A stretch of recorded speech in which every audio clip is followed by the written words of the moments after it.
DPRD adalah lembaga perwakilan rakyat daerah yang memiliki kedudukan sebagai salah satu unsur penyelenggara pemerintahan daerah di provinsi atau kabupaten atau kota.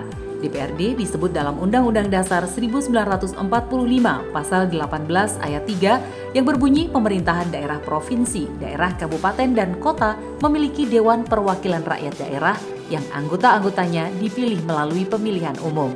Untuk mengoptimalkan kinerja DPRD dalam menjalankan peran dan fungsinya, maka dibentuk fraksi-fraksi di dalam DPRD. Sebagai pengemban amanat rakyat, peran dan fungsi DPRD perlu juga diketahui masyarakat. Sesuai Undang-Undang Nomor 23 Tahun 2014, DPRD memiliki 3 fungsi, yaitu fungsi legislasi, fungsi anggaran, dan fungsi pengawasan. Penjaringan aspirasi ini juga menjadi tugas DPRD dalam menjalankan peran dan fungsinya sesuai amanat Undang-Undang tentang Pemerintahan Daerah. Fungsi legislasi dijalankan dengan pembentukan peraturan daerah dan menentukan kebijakan yang mengedepankan keinginan rakyat. Fungsi anggaran dijalankan dengan penyusunan dan penetapan anggaran pendapatan dan belanja daerah atau APBD yang diajukan pemerintah daerah bersama dengan pemerintah kabupaten. DPRD juga menjalankan fungsi pengawasan untuk menjamin pelaksanaan kegiatan sesuai dengan kebijakan dan rencana yang telah ditetapkan, serta untuk memastikan tujuan kegiatan tersebut dapat tercapai secara efektif dan efisien. DPRD Jawa Tengah terdiri dari 5 komisi, salah satunya adalah Komisi B. Komisi B bertanggung jawab pada bidang perekonomian yang meliputi perindustrian, perdagangan, pertanian, perikanan dan kelautan, peternakan dan kesehatan hewan, perkebunan, kehutanan, pariwisata, ketahanan pangan dan logistik, dunia usaha dan penanaman modal, serta koperasi dan UKM. Komisi B DPRD Jawa Tengah periode 2024-2029 beranggotakan 23 wakil rakyat. Salah seorang anggota Komisi B adalah Muhammad Farhan yang berasal dari fraksi Amanat Nasdem Solidaritas. Anggota Dewan yang akrab disapa M. Farhan ini terpilih sebagai wakil rakyat dari daerah pemilihan Jawa Tengah 1, Kota Semarang. Permasalahan pembangunan daerah bukan hal baru bagi M. Farhan. Berkat rekam jejaknya sebagai ASN selama beberapa dekade di Bapeda Kota Semarang, purna tugas sebagai ASN tak menghentikan pengabdiannya pada masyarakat. Ia pun meneruskan berjuang dengan menjadi wakil rakyat.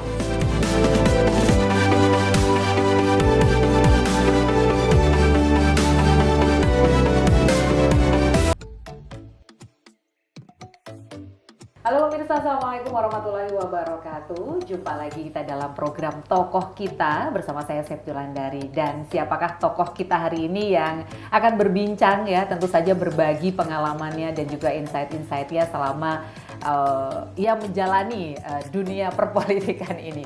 Oke, bersama saya ada Bapak Muhammad Farhan. Beliau adalah anggota Komisi B DPRD Jawa Tengah. Selamat pagi Pak Farhan. Selamat pagi, Mbak Septi. Ketemu lagi kita Pak Farhan. Iya. Menyenangkan sekali memang kalau ngobrol sama Pak Farhan ini. Ya, terima kasih sebelumnya sudah meluangkan waktu untuk saya dan juga teman-teman gitu ya hari ini, karena kita memang pengen tahu banyak lagi gitu seputar tentang apa yang sekarang ini menjadi tugas dan juga fungsinya Pak Farhan di DPRD gitu. Ya. Pak Farhan, yang menarik dari Pak Farhan ini karena saya sudah cukup lama sebenarnya mengenal Pak Farhan dari sebelumnya di pemerintahan lah lama, tapi di eksekutif, sekarang di legislatif gitu kan. Nah, ini gimana perjalanannya sampai kemudian berada di posisi yang sekarang ini, Pak? Iya, alhamdulillah. Jadi trias politika itu kan gitu. Gitu.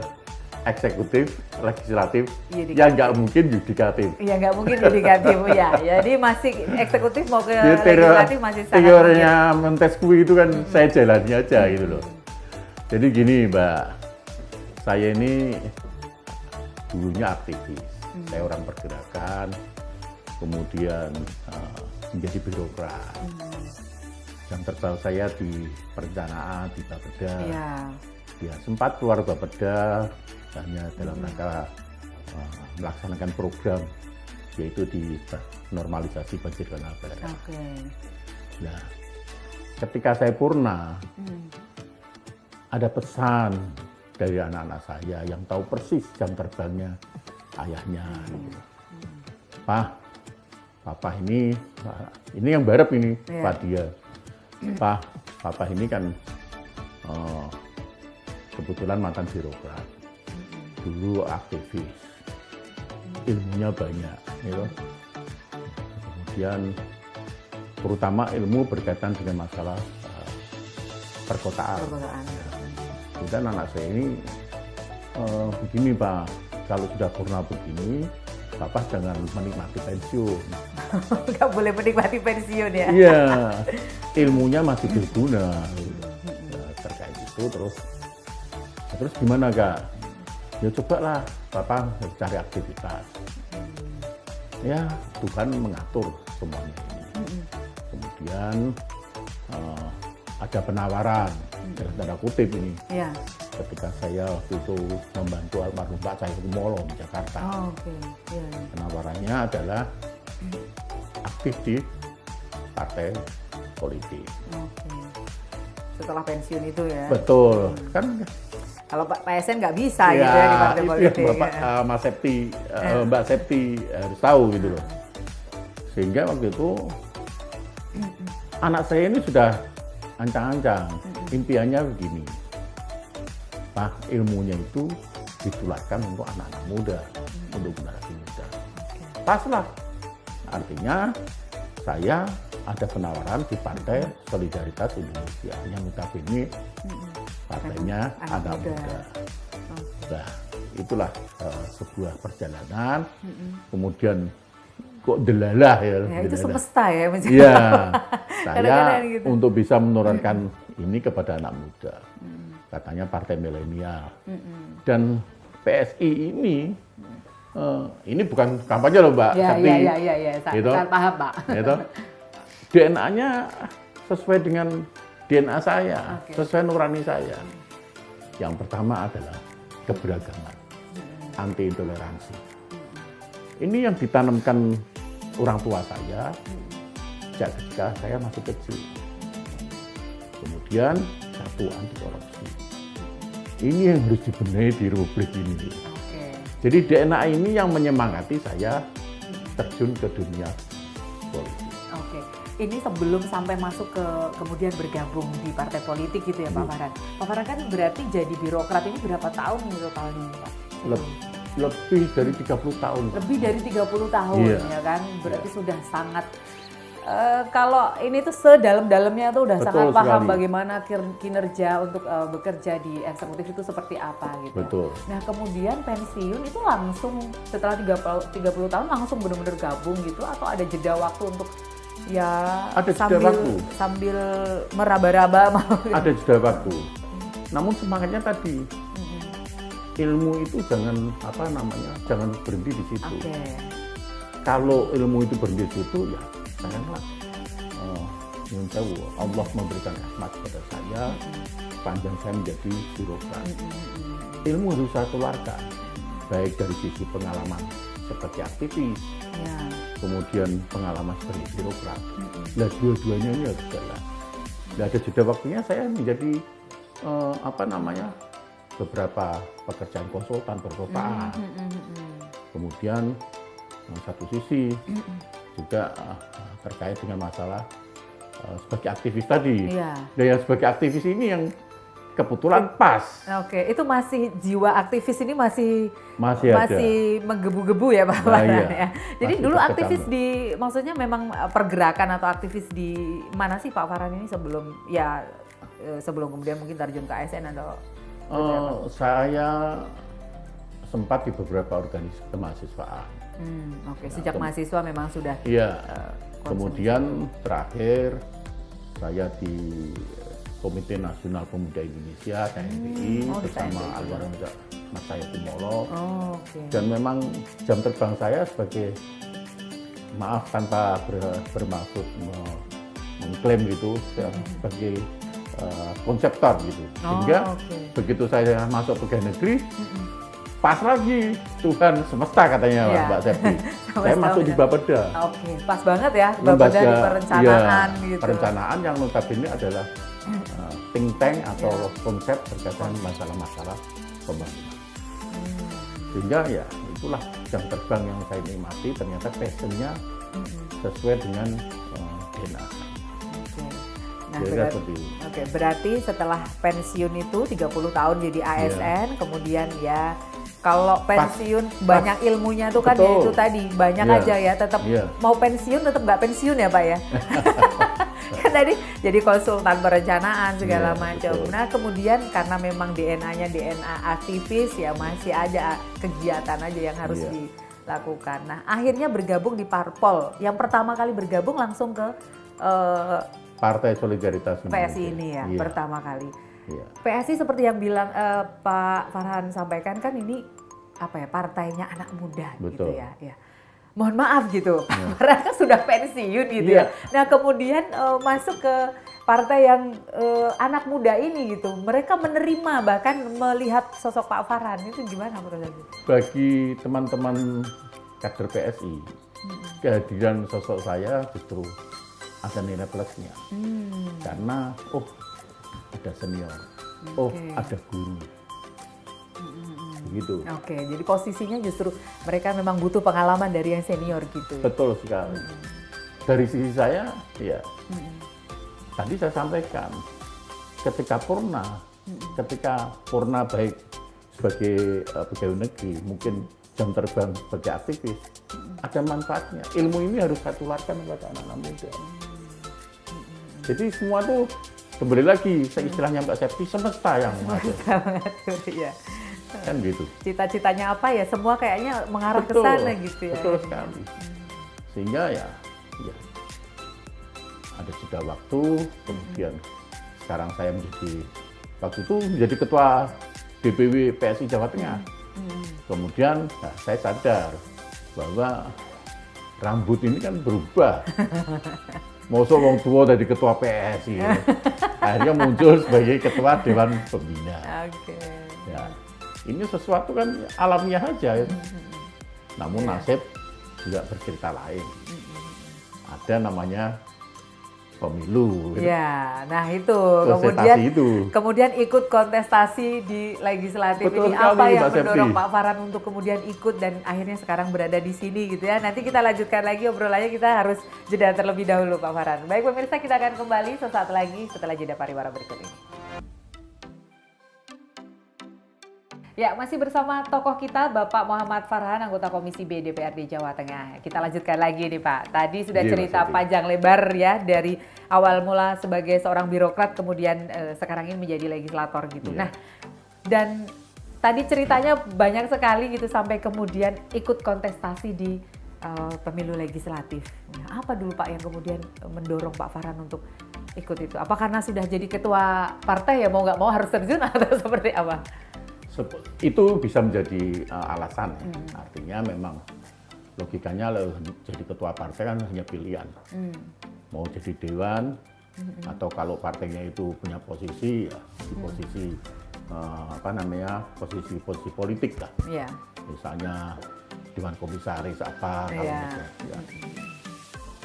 Saya karena levelnya Jawa Tengah, pilihannya jadi caleg di provinsi atau di pusat. Oke. Pilihan saya baru jatuh ke provinsi. Karena saya sadar, Kenapa? ini kan politik harus bisa melihat momentum. Ya, betul. Konon begitu. Momentumnya kenapa akhirnya Bapak memilih ini? Momentum apa ini? Saya sadar PS ini partai kecil. Ya, baru, cenderung baru ya. Nyuwun sewu, aturan main di DPR RI itu kan harus sekian persen. Iya, electoral PT-nya ya, PT-nya. parliamentary threshold-nya masih tinggi ya kemarin Tinggi. itu. Pak. Sehingga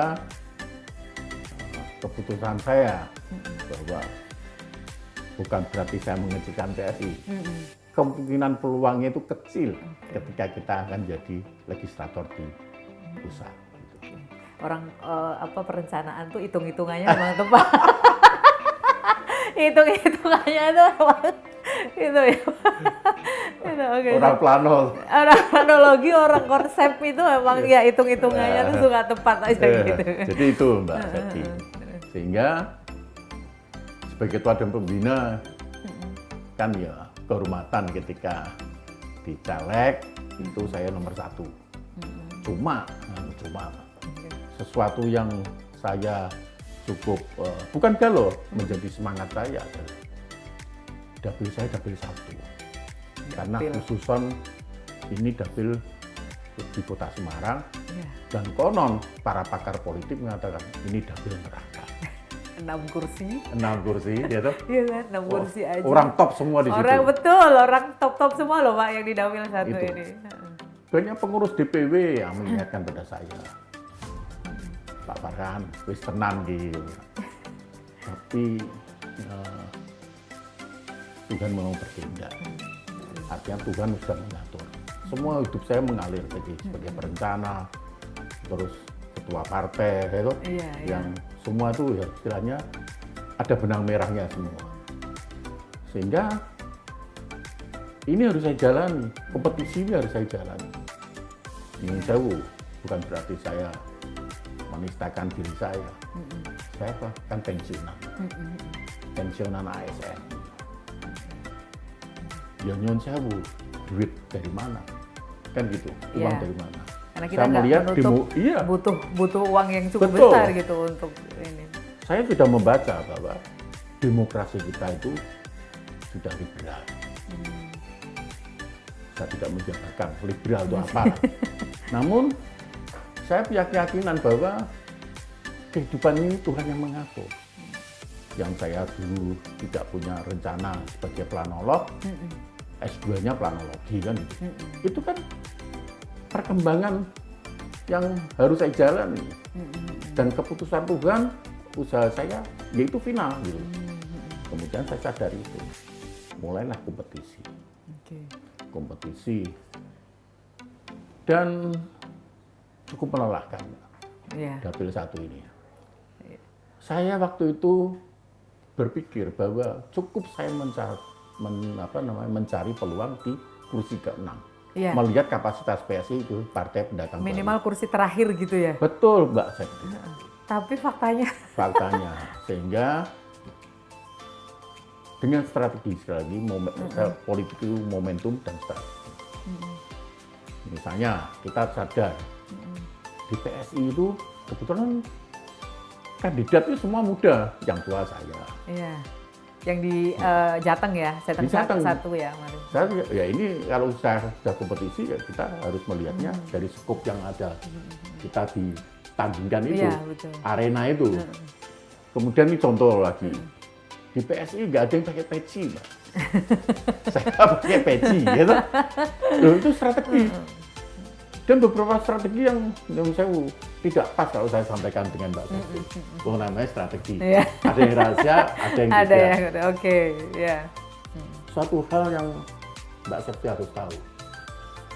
Ikatan emosional pegawai negeri, baik itu sudah purna maupun selama ini masih aktif. Oke Pak Farhan, Pemkot Semarang, dulu pernah berhasil normalisasi banjir kanal barat, dulu pernah berhasil dalam rangka program sistem penyediaan air minum pada saat diri PDAM, Betul. dan sebagainya dan sebagainya. Ini yang Nyun Sewu yang menggerakkan hati para yang memilih Yang saya. ngomong, oke. Di beberapa tempat Nyun Sewu, saya yakin lah teman-teman jurnalis, dia sok ngerewangi aku, Pak Farhan lah ya. Nah, disitulah pergulatan itu terjadi. Pergulatan itu terjadi, saya hanya pasrah Mbak. Namun Tuhan berkehendak. 20 hari setelah pencoblosan, semua mengatakan Pak Farhan jadi. Oke. Gitu. Teman-teman pengurus Pak Farhan jadi. Tapi panggung politik kan tidak bisa dipercaya 100%. Iya. Gitu? Betul. Saya sadar itu. Saya baru percaya 80% ketika anak saya yang nomor 2, bagian yang kebetulan kuliah S2 di Melbourne, itu menghubungi saya video call.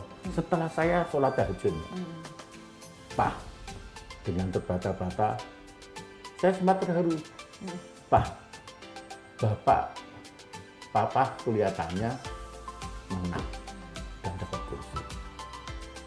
Minimal kursi ke-5 atau ke-6, tapi bagian sangat yakin. Itu Papa. belum pencoblosan.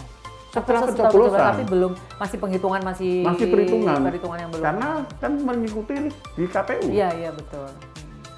Lah, langsung saya syukuri. Moga-moga itu tenang.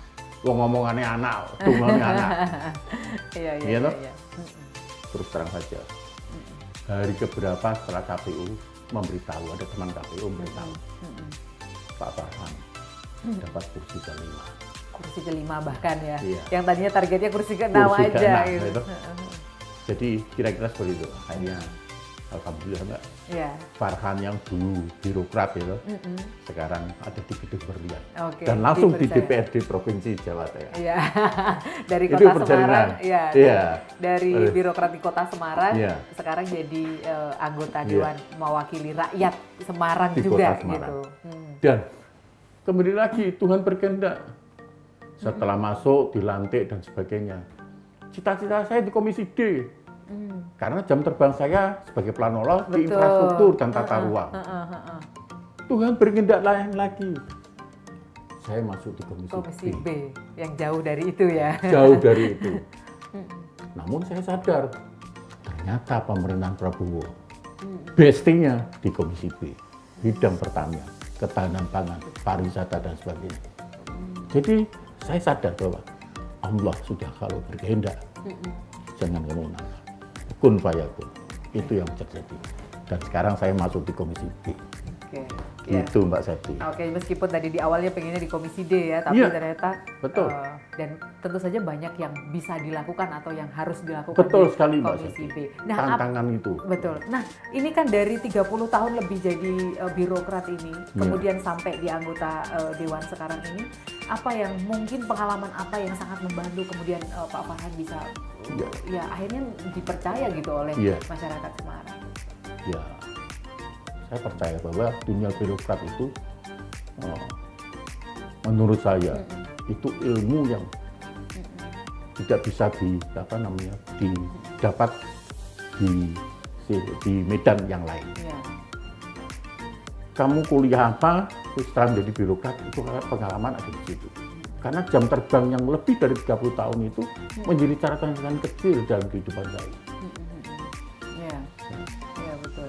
Kemudian ini yang bisa membantu dalam rangka saya nanti jadi anggota dewan. Oke, baik. Jadi kira-kira seperti itu. Ya, jadi pengalaman ini yang juga sekarang ini membantu juga untuk Iya. menjalankan fungsi dan tugasnya sebagai anggota Iya. Komisi B. Apalagi saya Nah, waktu itu di Bapeda sebagai perencana. Nah, itu Ya. dia. Dan masih di Kota Semarang juga kan sama juga gitu ya, Pak? Betul. Oke, baik. Nah, nanti kita lanjutkan lagi Pak Farhan. Ini apa yang menjadi pengalaman Pak Farhan sebagai birokrat dan juga aktivis. Nah, sekarang ini sebagai anggota Komisi B itu perannya seperti apa dan juga tantangannya seperti apa, nanti dilanjutkan di segmen berikutnya. Pemirsa jangan kemana-mana, tetap bersama kami dalam Tokoh Kita.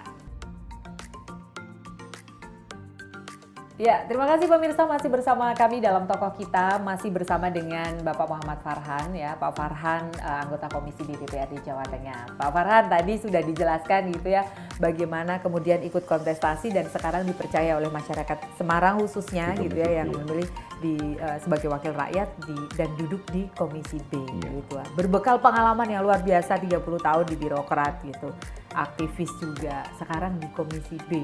Nah ini gimana Pak? Kira-kira perannya itu seperti apa sekarang menjalankan tugas dan fungsinya? Iya.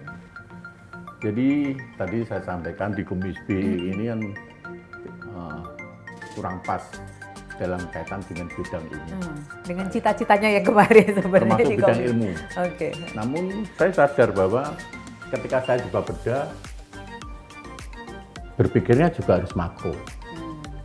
Ketika saya waktu itu jadi kepala bidang fisik dan prasarana, bukan berarti saya melulu menangani itu, namun juga juga harus dalam rangka mengakomodasi kepentingan-kepentingan berkaitan dengan pembangunan di Kota Semarang.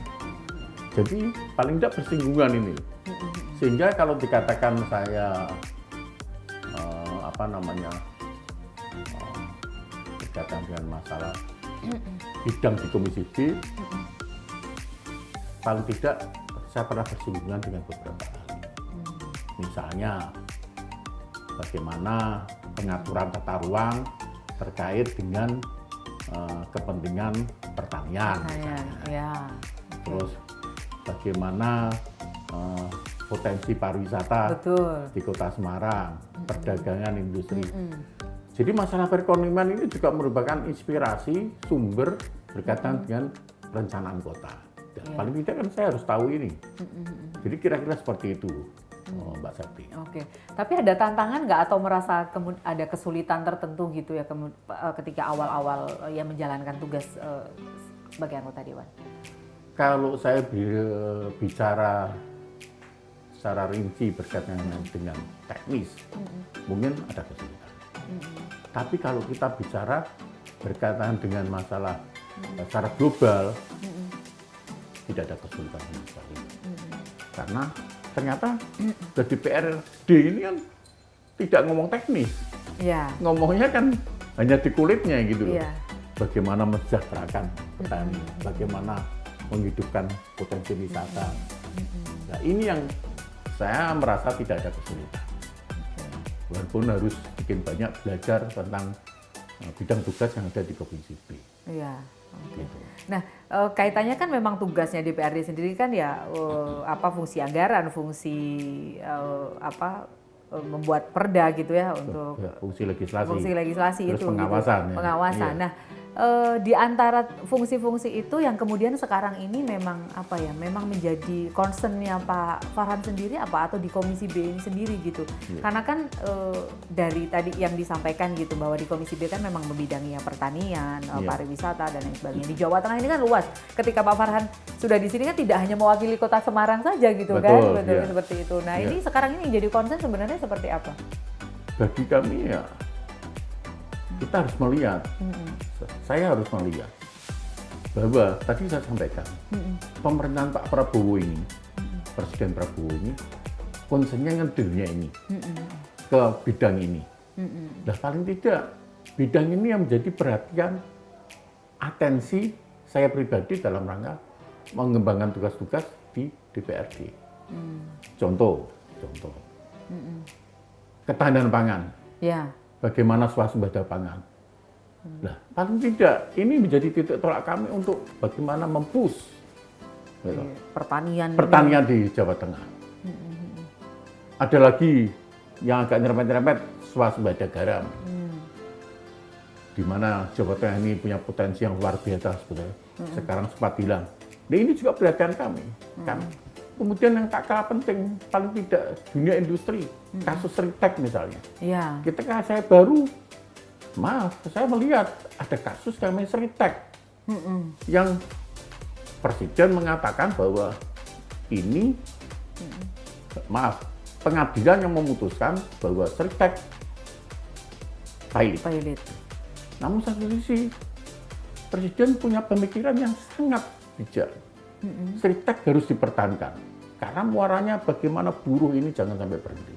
Betul. Nah, ini yang Dewan harus, apalagi Ritek ada di Sukoharjo, Jawa Tengah. Iya. Harus pandai-pandainya kita menjembatani kepentingan yang antara pikiran beliau Bapak Presiden plus berkaitan dengan masalah hasil pengadilan. Bagi kami sebagai legislator tentu berpegang pada masalah hukum. Ya.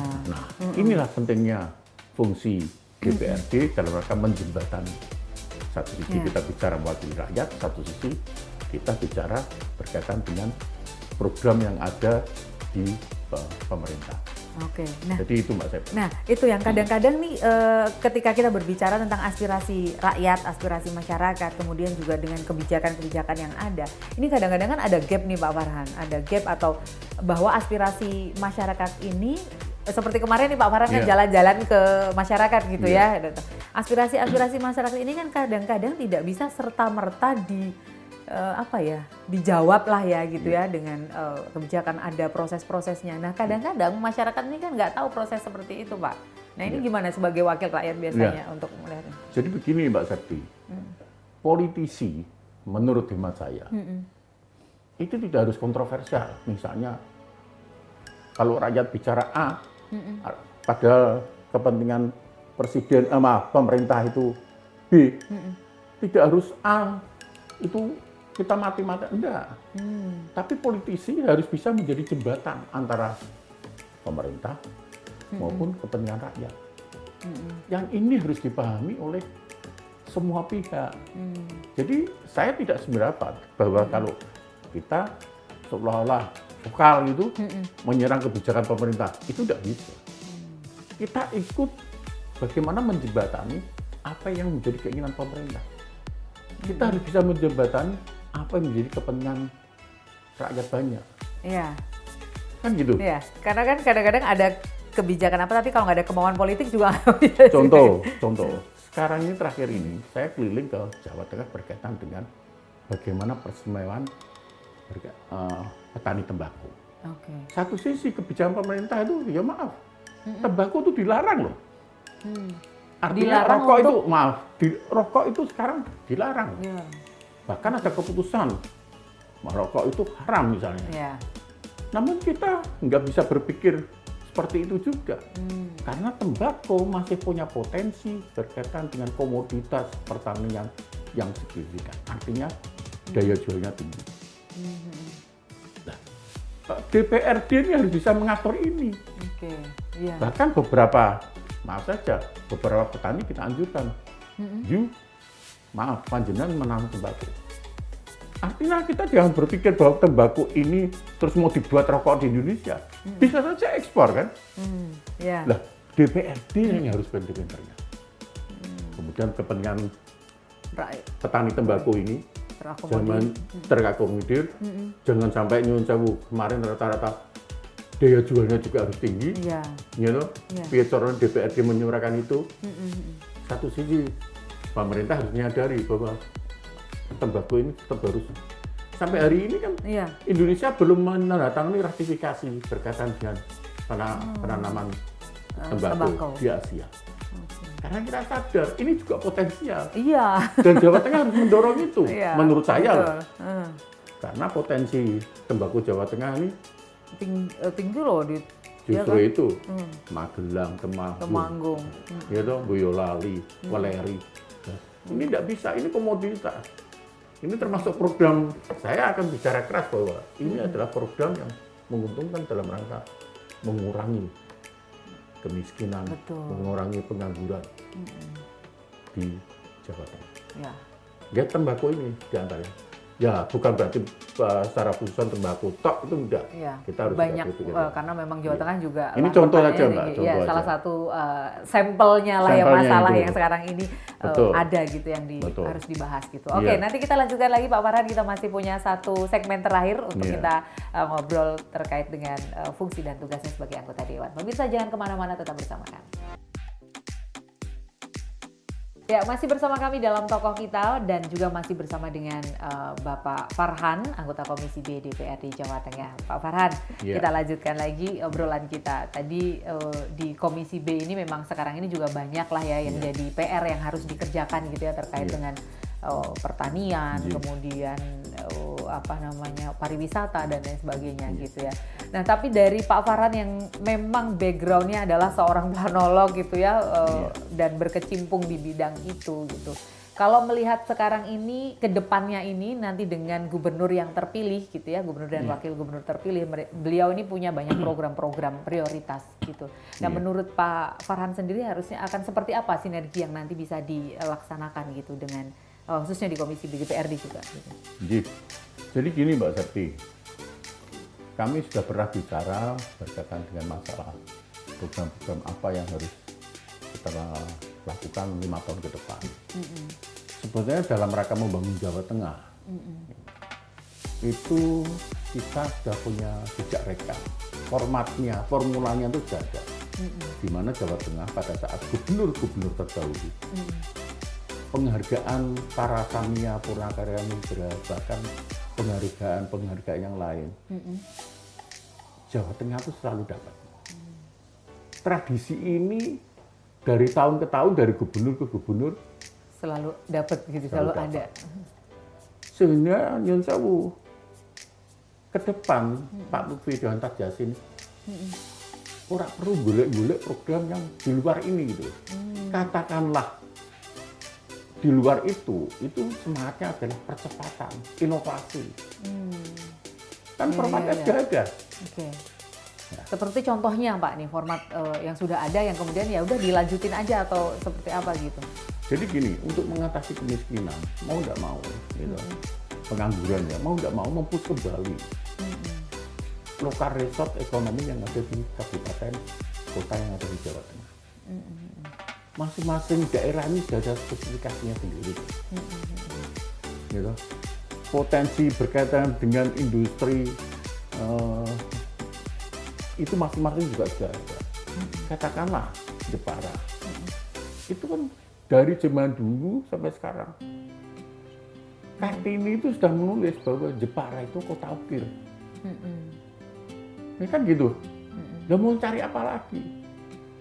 Luriknya luar biasa. Begitu juga Klaten. Nah, kemudian maaf, semua tahu kok bahwa potensi yang namanya Kudus itu kota Kretek. Iya. Gitu. Kalau makanan ada jenang. Ini masing-masing daerah kan punya potensi yang spesifik. Nah ini kita tinggal mencari jembatan emasnya dalam rangka mendeklar kembali potensi-potensi kabupaten kota yang ada di Jawa Tengah. Itu saja Pak Lutfi sama Tajas. Oke. Nah kira-kira efisiensi anggaran yang sekarang ini sedang digaungkan ini nanti kira-kira akan bisa berpengaruh banyak? Justru itu, maaf ya. Sebetulnya potensi ekonomi itu tidak terjebak berkaitan dengan kebijakan presiden dalam rangka pengetatan masalah anggaran. Karena sumber-sumbernya tuh sudah ada. Maaf ya. Apa yang menjadi kacamata saya sebagai seorang politisi yang ada di Gedung Berlian ini? Tekad pemerintah pusat dalam rangka MBG, makan bergizi gratis. Itu jangan semata-mata dipandang bahwa ini istilahnya menghabiskan duit dalam rangka untuk makan siang gratis. Bukan itu. Semangatnya MBG ini menurut kacamata kami itu menggerakkan potensi sektor ekonomi dalam rangka menggerakkan potensi Jawa Tengah, menggerakkan ekonomi di Jawa Tengah. Contoh, MBG itu nasinya dari padi, petani padi. Kemudian maaf, saya melihat misalnya produksi panen sayur-sayuran di Jawa Tengah itu melimpah. Susu melimpah. Sampai digawe adus misalnya. Ini kan kebutuhan kita. Loh itu di Jawa Tengah loh. Kami pernah bersuara, loh susu di Boyolali yang berlimpah. Kenapa? Kan ini sebuah perputaran yang bisa dimanfaatkan dalam rangka MBG tadi. Tidak harus pakai. Saya pernah pengalaman makan siang gratis itu, saya pernah di India. Di India itu semua makanannya itu hasil daripada pertanian yang ada di sana. Jadi semangat swadesinya Indira Gandhi itu masih melekat di rakyat India. Nah, sebetulnya prinsip intinya Pak Prabowo, pemerintah ini, itu dalam rangka menggerakkan potensi ini. Di Sorong sudah dimulai yang notabene ada di Indonesia Timur. Bupatinya Sorong ini MBG, maaf anggarannya tidak seberapa, tapi bisa menggerakkan ekonomi rakyatnya. Padinya makan nasi dari padi petani, sayurnya dari petani, susunya dari peternak. Nggak ada sesuatu yang sebetulnya tekad pemerintah itu tidak berpengaruh berkaitan dengan pengetatan anggaran, tidak berpengaruh. Ini menurut pendapat saya. Iya. Oke, berarti kalau menurut Pak Farhan ini berarti tinggal mekanismenya aja gimana biar memang itu tuh memang menggunakan produk formatnya di plus. Jadi Pak Lutfi Tajasin jangan terjebak dengan kondisi wah harus seperti ini enggak. Justru ini harus meramu sedemikian rupa apa yang menjadi keberhasilan pemerintahan masa lalu bisa diterapkan di yang akan datang, 5 tahun yang akan datang. Dengan kondisi format kebijakan Presiden Prabowo di pemerintahan saat ini. Jadi itu Mbak. Jadi udah. Nah DPRD tinggal mendorong dari sisi anggaran. Maaf kalau diperlukan kebijakan-kebijakan yang bersifat legislasi. Oke, kita sama-sama dalam rangka membuat aturan-aturan. Misalnya MBG. Tidak harus kita mengatur pusat dan sebagainya. Bupati wali kota bisa mengatur sekolahan mana yang mendapatkan MBG. Misalnya sekolahan-sekolahan Nyun Sewu yang memang tepat lah ya. Di mana muridnya itu memang Nyun Sewu sudah berkecukupan. Misalnya SD Isriati lah. Nggak perlu lah ya MBG di situ. Itu kan SD Nasima. ya toh, terang bangsa dan sejenisnya. Itu tidak perlu. Menurut pendapat kami, perlu pemerintah kota, pemerintah kabupaten ini mengulik istilahnya Mbak Septi. Mana yang pas dan mana yang kurang pas. Oke. Jadi itu. Oke, jadi memang harus Jadi tidak, kita itu MBG dengan anggaran dikurangi bisa. Karena memanfaatkan potensi sumber daya yang ada di Jawa Tengah. Saya cerita Jawa Tengah. Betul. Iya. Jadi itu Mbak. Iya, karena memang di mekanismenya aja biar memang ini semua terangkul dan bermanfaatnya memang sesuai tepat sasaran gitu. Betul Mbak Septi. Ya, oke. Baik Itu nih harapannya. Pak Farhan, sepertinya menarik ya ngobrol kita kan kalau terus bisa sampai lama ya Pak Farhan, tapi Iya. karena waktu kita terbatas. Nah ini terakhir sebelum kita harus tutup obrolan ini Pak Farhan ini sebagai seorang tokoh yang tentu saja ini di partai yang juga menaungi anak-anak muda juga gitu ya. Terakhir mungkin apa yang bisa disampaikan? Semangatnya Pak Farhan yang sudah pensiun aja nih masih mau mengabdi gitu. Nah kira-kira apa yang bisa disampaikan ke anak muda nih Pak? Jadi ada 2 poin ya ketika saya sebagai DPRD ini ya, khusus terhadap anak muda, bahwa peluang mengabdi di Republik ini, gitu, itu masih terbuka lebar. Jangan terlalu terjebak pada masalah-masalah yang sekarang berkembang, gitu. Artinya anak muda ini perlu terobosan, pemikiran-pemikiran yang lebih inovatif, berani. Itu pesan saya. Khusus untuk teman-teman dari DPRD, yang harapan saya pribadi, DPRD harus lebih adaptif, respons. Jadi kira-kira seperti itu aja, Mbak. Nggak usah yang macam-macam lah. Iya. Anak muda harus inovatif, berani mengambil terobosan. Gitu. Jangan textbook gitu. Iya. Yang kedua, teman-teman, DPRD Jawa Tengah harus adaptif, responsif. Oke. Itu aja. Ya, oke. Jadi anak muda harus inovatif lah, apapun peluangnya itu sebenarnya sangat banyak gitu ya Pak ya. Terus pesan terhadap pemerintahan, kita kan ya ini bukan pemerintahan baru. Gitu. Jadi yang namanya sinergi antara DPRD plus eksekutif plus masyarakat harus seiring sejalan. Kalau nggak seiring sejalan, jangan harap. Gue lirik-lirikan terus, kurang percaya terus. Jadi sudah tidak ada bicara lagi ini dari partai apa, ini dari, Betul. ini sudah tidak ada. Iya. Harus cair. Oke, betul sekali. Itu aja.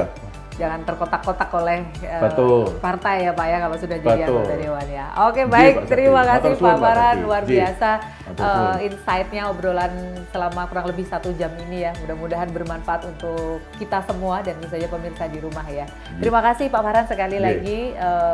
Sehat selalu dan Sehat selalu, itu yang penting. Ya, bisa menjalankan tugas dan fungsinya dengan baik sebagai anggota Amin. DPRD. Amin. Sekali lagi terima kasih dan juga pemirsa terima kasih atas perhatian Anda selama kurang lebih 1 jam ini bersama tokoh kita. Saya Septi Wulandari beserta kerabat kerja yang bertugas undur diri. Selamat pagi, Assalamualaikum warahmatullahi wabarakatuh. Waalaikumsalam.